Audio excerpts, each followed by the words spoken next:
Then Jesus came to them and said, "All authority in heaven and on earth has been given to me." So nawa ito po yung maging confession natin na kahit ano mangyari in our daily life, no, ang magkocontrol sa atin, hindi yung sitwasyon natin, hindi yung problem, hindi yung fear, yung sakit, hindi yung finance natin, hindi yung relationship natin, but ang magkocontrol ng buhay natin ay si Kristo. Sabi po sa verse, sa scripture natin, Jesus has all authority. Hindi lang sa langit, but even on earth. Ibig pong sabihin, pag sinabi all authority, nothing is higher than Him. Wala nang tataas pa sa Panginoon. Nothing is stronger than Him. Nothing surprises than Him. Si Jesus lang. Kaya minsan kung nakakala natin dahil magaling na tayo, alam na natin lahat. Pero sinabi sa Biblia, all authority has been given to us. Na si Jesus lang yung kataas-taasan. Sabi ko sa ating point number 1, so this one we will learn how the truth changes our everyday life through the scripture. Jesus has authority over our problems. Taas nga po yung kamay ng may problema, marami man o konti. No? We have so many problems, no? Pero sabi po dito sa John chapter 16 verse 33, in this world we will have trouble. But take heart, I have overcome the world. Jesus never said life would be easy. Hindi po sinabi ng Diyos.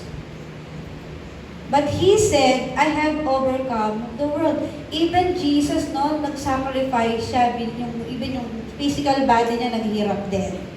Pero sabi niya, I have overcome the world. Pero tayo, we are children of God, na meron tayong background. Kaya even our problems are real, talagang totoo naman, may problema. But Jesus with us is greater than our problem. Amen po?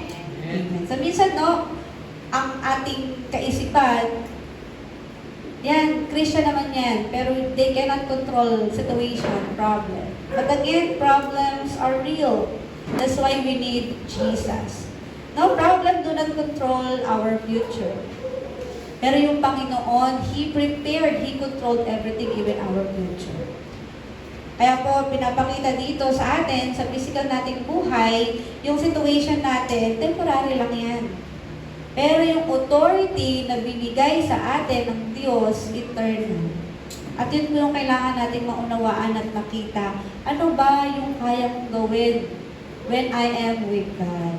Kaya po, kapag stress tayo sa school, drain na drain tayo, no, sa bahay, sa trabaho, sa pakikipagkapwa-tao natin, remember natin kung paano tayo tutulungan ng Diyos. Pagka may conflict, kapag minsan we are overwhelmed sa araw-araw nating pamumuhay, remember yung Panginoon, hindi siya nag-aalala. Anong ginagawa niya? He is in control. No? He gives peace in the middle of chaos. Wala nang ibang makakapagbigay ng peace sa atin. He gives strength when we are weak. Sino bang weak dito? Sometimes we are weak, sometimes we cannot control our feelings. Pero ano sabi sa Philippians 4:13? Sino pong nakaka-memorize ng Philippians 4:13?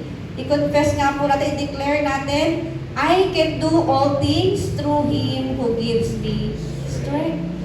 But we forgot kung sino nagbibigay ng talagang strength sa atin. No? Kaya nawa po, let's all remember that Jesus has authority over our problems. Amen? Point number 2, Jesus has authority over sin and forgiveness.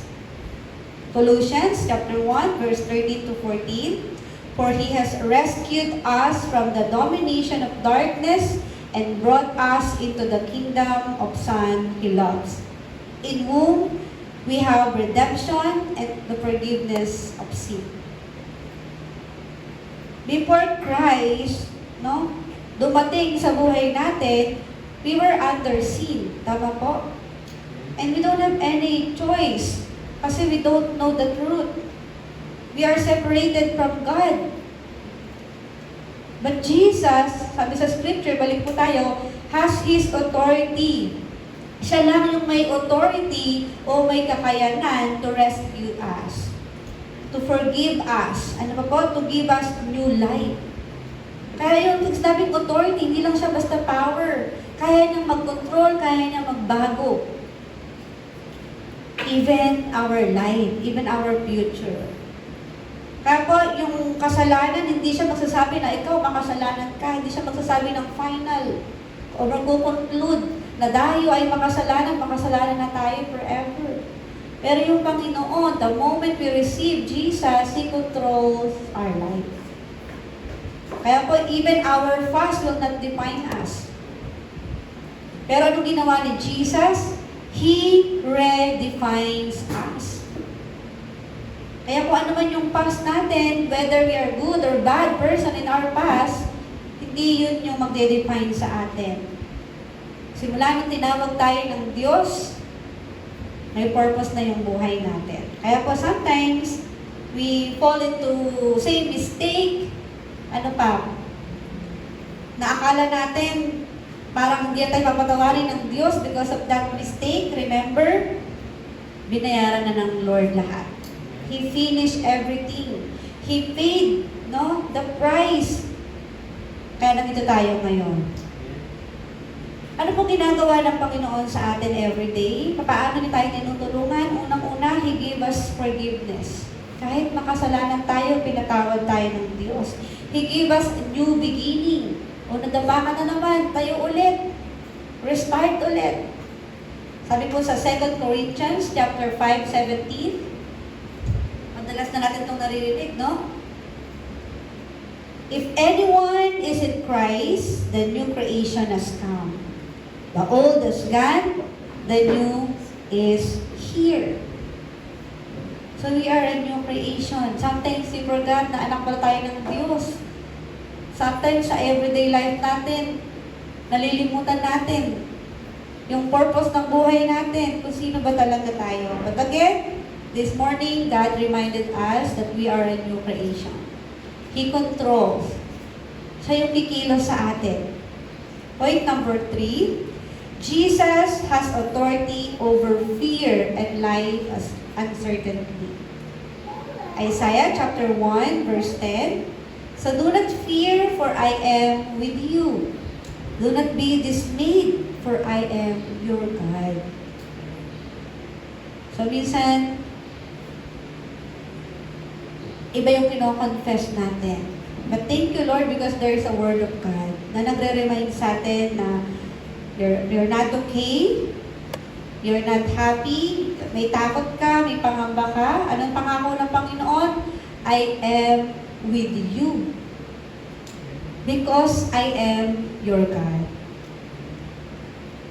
Kaya po yung fear comes when we feel alone, when we are weak, when insecure, kung ano ba mangyayari bukas. Pero sabi ng Panginoon, na lagi natin tatandaan, I am with you.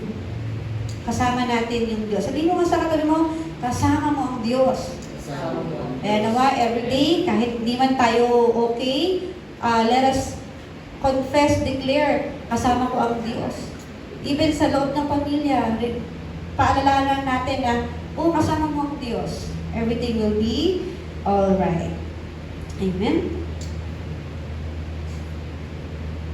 Kaya ang ginagawa ng Panginoon sa atin everyday, binibigyan tayo ng courage to move forward. No, He gives assurance of His presence. Sabi po sa 2 Timothy chapter 1, verse 7, For the Spirit God gave us does not make us timid, but give us power, love, and self-discipline. Ito yung nais ng Diyos sa atin. Kaya everyday we must be filled with the Holy Spirit. Sa ating pong point number 4, Jesus has authority to lead our lives. Proverbs chapter 3, verses 5 to 6. Ano pong sabi dito? Trust in the Lord with all your heart and lean not on your own understanding. So ano dapat natin gawin? We need to trust in the Lord. Yan, ito, we fail to do this, no? Kasi magaling tayo, may alam tayo. Kaya sometimes, when we fail, sisihin natin yung Diyos. Pero we never trust the Lord. Kaya maraming tao, they control their life.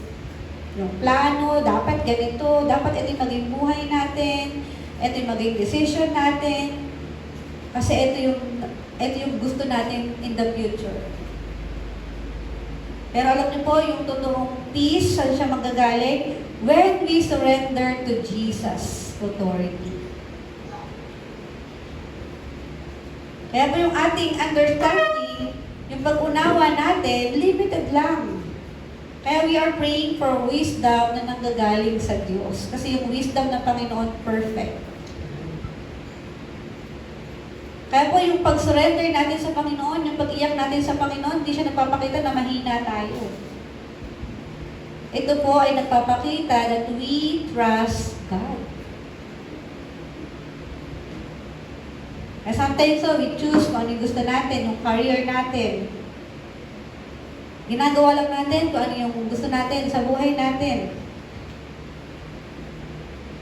Pero, this time, let Jesus lead our life. And then, makikita natin na mas clear, mas maunawaan natin yung path, yung direction na binigay sa atin ng Panginoon. Kaya po, ang ginagawa ng Diyos, every day, He guides our direction, He corrects our wrong path. Kaya kung wala yung salita ng Diyos, definitely nasa wrong path tayo. No, sa ating pong RTS, pinakita doon how the poor patriarchs, yung buhay nila. They suffered a lot.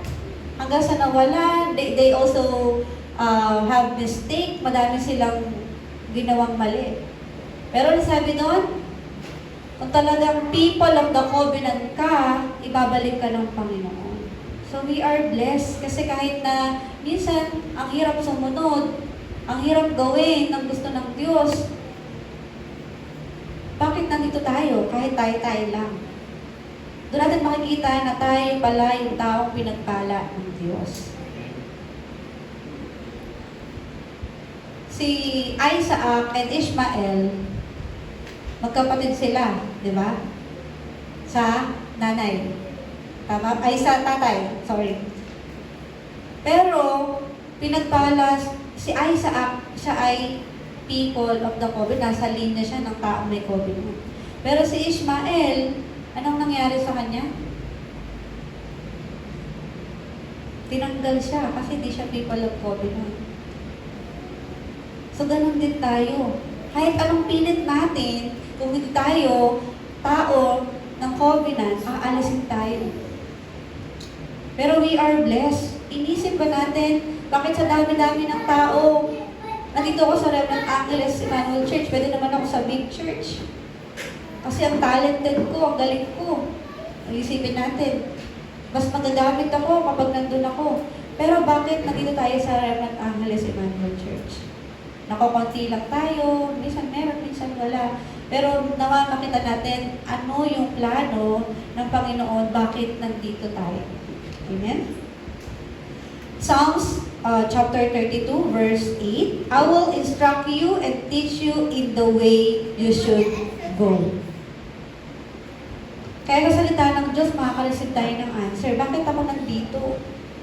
So, itong ginagawa natin everyday, yung pag-attend natin ng RTS, this is platform or training time para sa atin to see kung ano ba yung gagawin ng Diyos sa atin.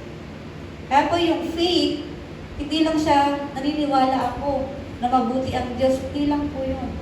Ano po yung faith? Meron siyang kasamang obedience. Kaya maunawaan natin kung ano yung tinuturo ng Diyos sa atin and even yung daan patungo sa nais ng Diyos. Kaya nawa po, alalahanin natin, Jesus has authority. Saan po? Sa problema natin. even our sin. No, pinatawad tayo ng Diyos. Authority over fear and life na hindi mo maunawaan. Bakit yung life natin ganito? Kaya when we are alone, when we are weak, when we feel na hindi tayo okay, remember the authority na binigay sa atin ng Diyos. Authority to overcome Satan. Lahat ng gawa ni Satan nandyan. Pero, binigyan na tayo ng authority ng Diyos to resist the work of Satan. May problema ka. Sabi ng Panginoon, I have given you authority to overcome your problem. Financially, struggle. Kaya nga po, nakumaunawaan natin yung salita ng Diyos, oo nga pala. Babalik tayo ulit. Pero kapag nandun na tayo sa everyday life natin, ang nagko-control sa atin, hindi na yung Diyos. Ang nagko-control na sa atin, yung emotion natin. Ano pa? Yung problem natin, family problem, financial problem. But nawa po, through this message, may we entrust, everything to the Lord. Even our emotion.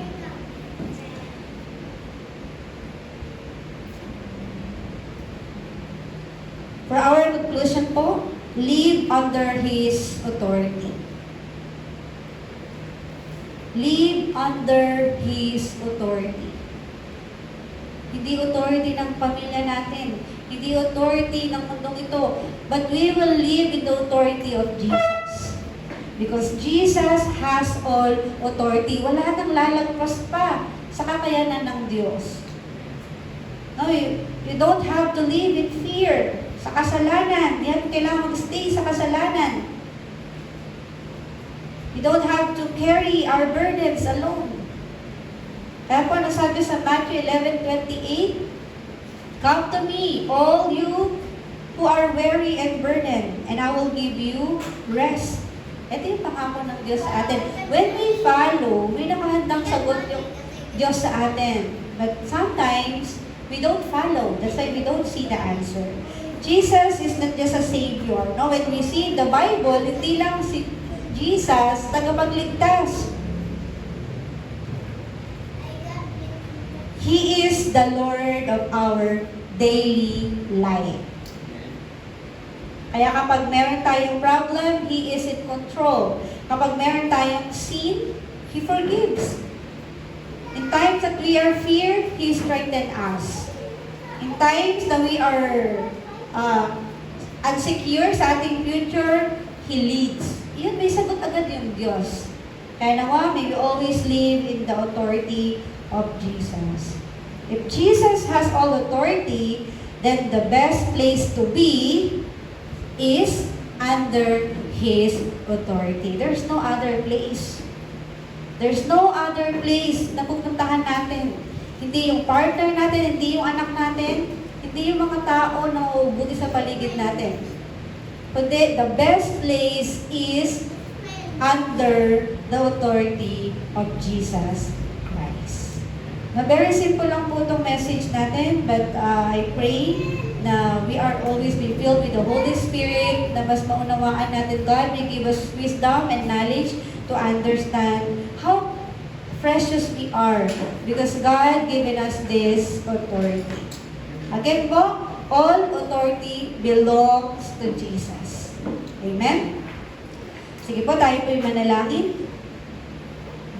Pag-pray natin yung message na na-receive natin, yung answer na natanggap natin through this message. But God is in control over our problem, our sin, our life. And let us all remember that we are children of God. Tayo po'y manalangin. Yes, Lord, salamat Panginoon sa kabutihan mo. Salamat dahil pinapaalala mo na kami ay anak ng Diyos and you've given us power, authority in the name of Jesus. Lord, patawarin niyo kami dahil nakadepende kami sa emosyon namin, nakadepende kami kung ano yung daloy ng mundo. But Lord, give us power, Panginoon, na mas makita yung plano mo, yung direction mo sa bawat isa sa amin. Lord, I pray for our church, Raymond Angles Manual Church. Lord, thank you for giving us this answer sa buhay ng bawat isa sa amin. Thank you sa mga pamilya na narito, na naglilingkod, nagpapatuloy na maglingkod. Kaya Lord, Panginoon, naniniwala kami na hindi ka lang basta Savior ng buhay namin. You lead our life every day. Kaya Lord, nawa Panginoon, may we always remember that ang kumokontrol sa amin, hindi si Satanas, hindi yung mundo, hindi yung tao sa paligid namin, but ang kumokontrol sa buhay namin ay si Kristo. Tulungan niyo kami, Panginoon, na mapuspos ng banal na Espiritu. Guide us, lead us, Lord, every day, every minute ng buhay namin. Kaya Lord, may we always open our spiritual eyes to see yung plano mo sa bawat buhay ng bawat isa sa amin. Sa mga nangiina, palakasin mo, Panginoon, sa may problema, ikaw yung magkaroon ng solusyon, Panginoon. Sa mga may sakit, Panginoon, ikaw yung magbigay ng kagalingan. Sa pangalan ni Jesus, sa pangalan ni Jesus. Lord, at magawain ni Satanas sa buhay namin, hindi na kami kayang kontrolin. In the name of Jesus, Panginoon, may we always live in your authority every day. Salamat, Panginoon, sa iyo kapuspusan, sa iyo ang kataasan, Panginoon. Nataas ka namin, nataas namin ang pangalan mo, at ikaw patuloy na pamilya sa bawat isa sa amin. Kung aming dalangin, sa pangalan ni Jesus, Amen.